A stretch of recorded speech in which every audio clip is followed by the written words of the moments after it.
बच्चे जन्म लेते ही रोते क्यों हैं? इसके पीछे का रहस्य क्या है? दोस्तों, जब किसी घर में बच्चे की किलकारियाँ गूंजती हैं तो हर तरफ खुशी फैल जाती है। लोग एक दूसरे को मिठाइयाँ खिलाकर अपनी खुशी जाहिर करते हैं। यानी कि ये वक्त होता है जब हर कोई खुश नज़र आता है। इसके ठीक उलट पैदा होने वाला बच्चा रोता नज़र आता है। अब सवाल उठता है कि आखिर न्यूली बॉर्न बेबी यानी कि नवजात शिशु जन्म लेते ही रोते क्यों हैं? अब लॉजिकली तो ये होना चाहिए कि जैसे सारे लोग उस बच्चे के जन्म पर खुश हो रहे हैं, उसे भी खुश होना चाहिए।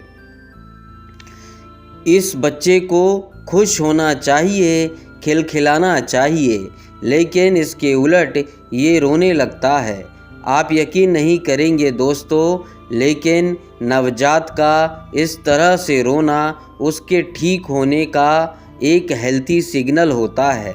अगर जन्म के तुरंत बाद बच्चा ना रोए तो उसकी जान भी जा सकती है। और हम ये बात मेडिकल साइंस के ठोस वजह के कारण आपसे कह रहे हैं, क्योंकि मेडिकल साइंस में ये बात प्रमाणित है। साथ ही हिंदू शास्त्र में नवजात बच्चे के रोने का भी प्रसंग मिलता है। आज इस वीडियो में इन सारी वजहों को साझा करेंगे और बताएंगे आपको कि जन्म लेते ही बच्चा क्यों रोता है, यह क्यों ज़रूरी है, धर्म शास्त्रों से इसे लेकर क्या वर्णन किया गया है और इसके वजह बताएंगे। तो आप बने रहिए इस वीडियो के अंत तक। दोस्तों, दुनिया में आते ही छोटे बच्चे का पहला काम रोना होता है। अपने दिल की बात कहने और अपनी ज़रूरतों को बताने के लिए नवजात बच्चों के पास एक ही तरीका होता है और वो है रोना। इसके पीछे मेडिकल साइंस के अनुसार क्या वजह होती है, ये बताने से पहले हम नवजात बच्चे के रोने को लेकर हिंदू धर्म शास्त्र में क्या उल्लेख मिलता है वो बताएंगे। इसे ईश्वर का विधान ना कहे तो और क्या कहे। जो जीवित है उसे एक ना एक दिन इस दुनिया से जाना ही है, और जिसकी मौत हो चुकी है उसे नया शरीर लेकर वापस इस धरती पर आना ही है। इस तरह तो ब्रह्मा की सृष्टि चक्र चलता रहता है। ब्रह्मा जी के सृष्टि चक्र से जुड़े प्रसंग की व्याख्या विष्णु पुराण में लिखी गई किस्से से बच्चे की पहली बार रोने का रहस्य छिपा है। विष्णु पुराण में सृष्टि रचना के समय का जो वर्णन मिलता है, उसमें जो ब्रह्मा जी अपने जैसे पुत्र को उत्पन्न करने के बारे में सोच रहे थे, तब अचानक उनकी गोद में नीले रंग का एक बच्चा आ जाता है। रोता हुआ मायावी बच्चा ब्रह्मा जी के गोद से उतरकर इधर उधर भागने लगता है। तब ब्रह्मा जी ने उस बच्चे से पूछा, तुम क्यों रो रहे हो? जवाब में उस बच्चे ने उत्सुकतावश ब्रह्मा जी के सामने कई सवाल रख दिए। उसने ब्रह्मा जी से कहा, मैं कहाँ हूँ, कौन हूँ और मेरा नाम क्या है? तब ब्रह्मा जी ने बच्चे से कहा, जन्म लेते ही तूने रोना शुरू कर दिया, इसलिए तुम्हारा नाम रुद्र है। ब्रह्मा जी ने रुद्र नाम बताने के बाद 7 बार वह बच्चा फिर रोया। उसे ब्रह्मा जी ने फिर से 7 नाम और दिए। ये नाम थे भव, शव, इंसान, पशुपति, भीम, उग्र और महादेव। इस तरह रुद्र के टोटल 8 नामों से कहा जाता है। इसके बाद ही नवजात शिशु में रोने की परंपरा की शुरुआत हुई। ऐसा मान्यता है कि रुद्र से पहले बच्चे जन्म के समय नहीं रोते थे। हिंदू शास्त्र के अनुसार विष्णु पुराण में नवजात बच्चों के रोने से संबंधित इस मान्यता का वर्णन मिलता है। इसके उलट नवजात बच्चे की पहली बार रोने से जुड़े क्वेश्चन का आंसर मेडिकल साइंस में ढूंढे और उससे जुड़े दूसरा पहलू भी हमारे सामने आता है। ये दूसरा पहलू ये है कि अब हम इसे भी समझ लेते हैं। जब बच्चों को जन्म लेते ही रोना बहुत ज़रूरी होता है, क्योंकि रोते वक्त बच्चे अपनी पहली सांस लेते हैं। पहली बार रोना मतलब पहली बार सांस लेना, फेफड़ों में ऑक्सीजन भरना। तो वैसे ही टेक्निकली देखें तो बच्चा खिलखिलाकर हंसने से बच्चे सांस लेने की शुरुआत कर सकते हैं, क्योंकि खिलखिलाते वक्त भी तो हमारे फेफड़े में हवा तेज़ी से जाती है।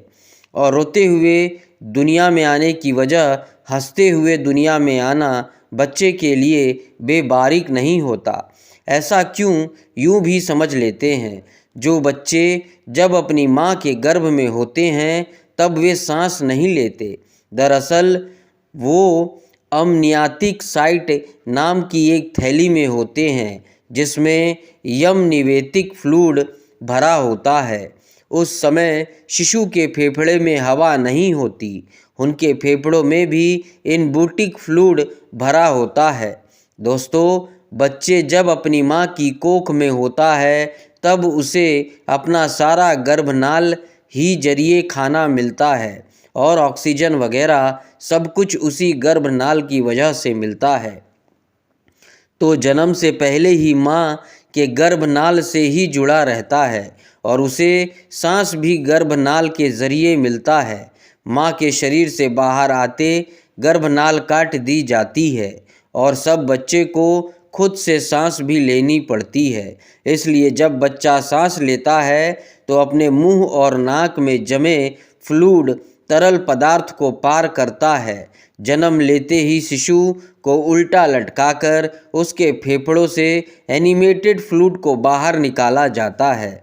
ऐसा करना बेहद ज़रूरी होता है ताकि फेफड़े सांस लेने के लिए तैयार हो सके। इसके लिए ज़रूरी है कि बच्चा लंबी सांस ले ताकि फेफड़े के कोने कोने से अमनिवेतिक फ्लूइड निकल जाए और फेफड़ों को इम्पॉर्टेंट हिस्सा जिसे एलवाई कहते हैं वहाँ तक हवा आने जाने के लिए रास्ता खुल जाए। दरअसल पदार्थों के निकल जाने पर सांस लेने का रास्ता खुल जाता है और हवा का संचार आसानी से होने लगता है। आपको बता दें कि रोते समय बच्चा गहरी सांस लेता है। यही वजह है कि जन्म के बाद बच्चा खुद नहीं रोता तो उसे हल्की सी चपत लगाकर रुलाया जाता है। कभी कभी नवजात अपने आप नहीं कर पाता तो मेडिकल स्टाफ किसी संतलूड़ी पंप का इस्तेमाल करके उसके फेफड़ों से फ्लूइड खींच लेते हैं, क्योंकि अगर बच्चा जन्म लेने के बाद ना रोए तो इसे फ्लूइड को फेफड़े में होने की वजह से बच्चे को ऑक्सीजन नहीं मिल पाएगी और तब मौत की वजह भी बन सकता है। दोस्तों, यह जानना बहुत ज़रूरी है, जन्म के समय बच्चे रोने से उसके दिमाग में ऑक्सीजन की सप्लाई अच्छी तरह से हो पाती है, जिसे अल्टीमेटली ब्रेन का प्रॉपर विकास होता है। जबकि इसके उलट कोई बच्चा जन्म के बाद थोड़ी देर से रोता है तो उन तक ऑक्सीजन नहीं पहुंच पाती और फिर ऐसे बच्चे को मेंटल डिसविंग की आशंका बढ़ जाती है। इसके अलावा डिलीवरी यानी प्रसव का प्रोसेसमा और बच्चे दोनों के लिए बहुत दर्द भरा होता है। बच्चा बहुत संकरे रास्ते से निकलकर दुनिया में आता है।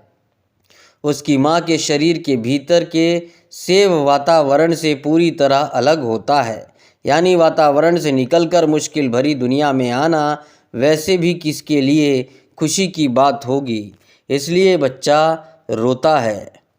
अगर वीडियो पसंद आया हो तो चैनल को लाइक और सब्सक्राइब करना ना भूलें।